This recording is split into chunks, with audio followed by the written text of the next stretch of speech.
Anand, quick reminder to you and to all of our viewers about the highlights of what Rahul Gandhi has said. One, he said, single biggest risk is this attack on democracy. He says whole-scale attack on the democratic system. Elsewhere in that interaction, he says, we are not manufacturing, we are not producing. All of these are very easily refutable statements that Rahul Gandhi has continuously been making for the last few years. So my first question, Anand, to you is, Rahul Gandhi, in a very familiar manner, paints this picture of India where democracy is dying. How do you read it? Do you see it as, a philosophical pursuit? Do you see something insidious in it, as the BJP would like us to think?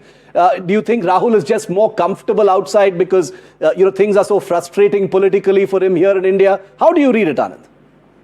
Good evening, Shiv, and good evening to my fellow panelist, Mr. Bansal, and wishing everyone a very happy Dussehra.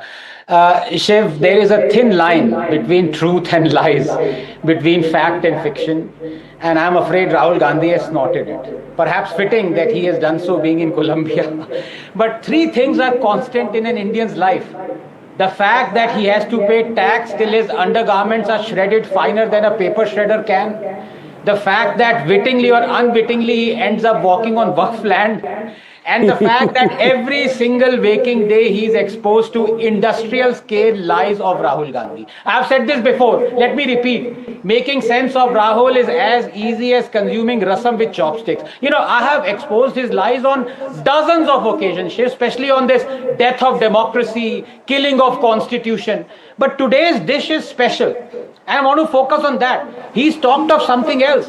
Let me explain. Rahul has today spoken of decentralization because he's spoken of corruption and how it has become so endemic in India because of Modi and how he's fighting it tooth and nail. Really? Let me expose him right there with three brief examples, and I challenge Mr. Bansal to rebut them. Number one, Rahul keeps on bleating like a broken record that Adani is corrupt. If that is the case, then why was it that the erstwhile Congress-ruled states of Chhattisgarh and Rajasthan were invested in Adani companies to the tune of 1 lakh crores? Mines, power plants, airports, you name it. Rahul's allies are right now investing billions in Adani to make ports, for example, in Kerala. So, simple question is, how can you and your friends call someone corrupt and at the same time give him projects worth billions of dollars? Number two, Rahul said anonymous electoral bonds were independent India's biggest scam. I agree. But then explain, why is it that his party took thousands of crores through the same anonymous electoral bonds? And number three, in 2015, the High Court convicted the BJP for FCRA violations. I repeat, convicted. And what happened? The BJP simply amended the FCRA Act in the parliament retrospectively, took it back to the emergency era, and the crime was annulled. The courts couldn't do a thing. Is this not corruption? Yes, it is. But then why didn't Rahul protest? Why didn't Congress block the roads or suspend the parliament? You know why? Because the High Court had also convicted the Congress of the same crime. And the BJP could amend the FCRA Act annulling the conviction with Rahul's support. Look, Shiv, if an organization gives money to a political party, does it expect some leverage in return? The answer is yes. The biggest election interference in Indian history was perpetrated with full support and partaking of the Congress. The anonymous electoral bonds and the amendment of the FCRA Act that allowed foreign companies to give billions to Indian political parties anonymously. That was the biggest betrayal of the Indian voter. And Rahul and Congress never returned the money to these companies. And it was not a foreign hand that did it. It was an Indian hand. And that is why, way more dangerous as it was done in secret. Unlike a spurious paid-for-news reporter ad that you can read and rebut, Rahul Gandhi wants transparency on party funding, but wanted to keep opaque as to who gave Congress money through electoral bonds. Why? If a foreign mining company gave billions to the BJP, Congress would be up in arms, right? But a foreign company did give billions to the BJP, and yet the Congress was silent. Why? Because that same mining company also gave billions to the Congress, and both BJP and Congress joined hands in amending the FCRA Act to escape conviction. Was that not interfering in inter elections? Was that not a living, breathing embodiment of corruption? So this is a new canard that Rahul is spreading abroad about corruption, and here I would urge Mr. Bansal to rebut me. Vivek Bansal, you've heard what Anand has said. I don't need to summarize it. He says it's a canard being spread. Canard being spread by Rahul Gandhi. It's his favorite allegation. Yes, respond. No. Let me just put it very straight, that as far as Mr. Adani's issue is concerned, what Rahul Gandhi's allegation and objection is, the way crony capitalism is taking place, the way he is being capitalized, he's being patronized by this ruling dispensation.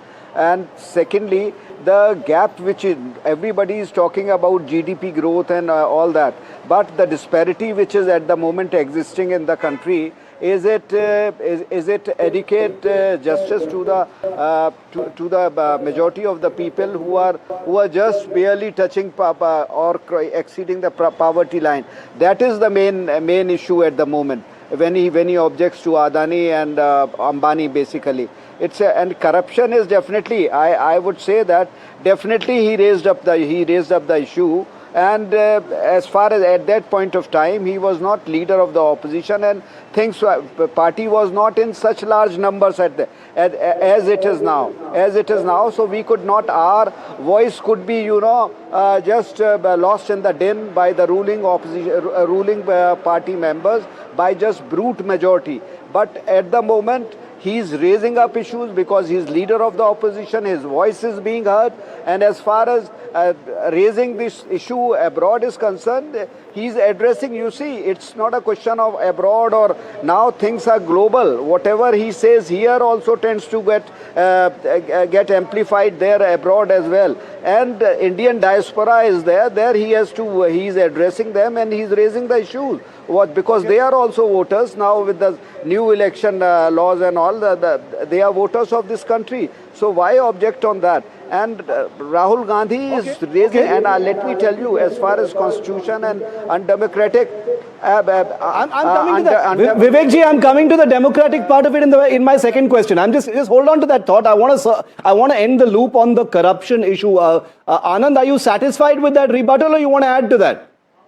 No, I'm not, because with due respect to the erudite, my good friend Bansalji, he is all over the place. He's not answered the three basic questions. And by the way, when he talks about inequality, let me give him the facts. The Gini coefficient, which is a marker for inequality, has been the lowest since records began as far as India is concerned, 0.29. In 2014, it was 0.4. So inequality has decreased, but be that as it may, you can have opinions on that.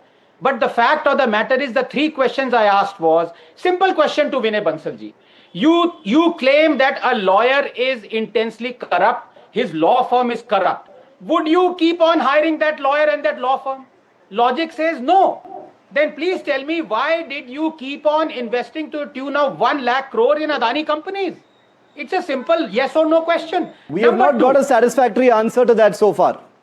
No, I haven't. And the second more important question is, when Congress said that anonymous electoral bonds were the biggest scam, why has it not returned the 1,600 crores that it got from anonymous electoral bonds?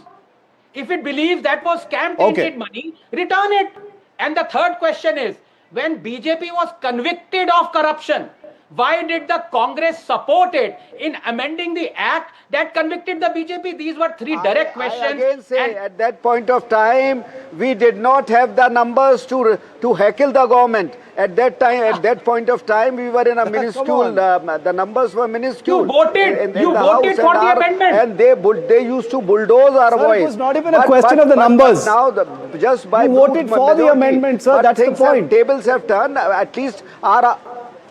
Sir, let me know. We didn't vote. We had walked out out of that. And even if we had voted, we couldn't have done much.